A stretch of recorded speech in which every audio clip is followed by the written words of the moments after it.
कधी काय टाईमच्या आत पोहोचेल असं कधीच होणार नाही बरं का आमच्यासोबत. आता काय झालं ते सांगतेच, पण त्या अगोदर ना साई दुधूच्या शाळेत ना पॅरेंट मीटिंग होती आणि त्याचबरोबर त्यांचं आज कपड्यांचं पण मेजरमेंट होतं. त्यासाठी स्कूलला निघालो होतो. पण आता निघत-निघत तर आम्हाला भरपूर असा उशीर झाला होता. म्हणजेच की घरीच आम्हाला 12:45 वाजली होती आणि मीटिंग होती 1 वाजता. आता असं वाटलेलं की कधी पोहोचणार बरं का. मग काय मस्तपैकी गाडी फास्ट घेतली आणि आम्ही 2 मिनिटं कमी असताना अगदी शाळेत पोहोचलो बरं का. मीटिंग अटेंड केली आणि त्याचबरोबर त्यांचं परत कपड्याचं मेजरमेंट चालू झालं होतं. आता इथं एवढी तर गर्दी झाली होती की विचारूच नका बरं का. कारण स्कूलनी पण आता विनाकारणचा हा ड्रेस चेंज केला होता. त्यामुळे जास्तच गर्दी झाली होती आणि एखाद्या लग्नात सुद्धा एवढी गर्दी नसेल.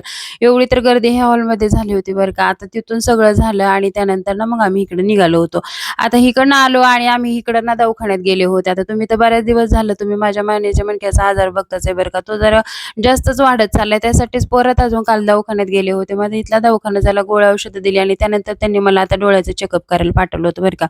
आता तिकडे डोळ्यांचं चेकअप वगैरे केलं. नंतर येताना मग भाजीपाला घेऊन आले होते आणि काल उन्हात एवढं फिरणं झालं होतं ना.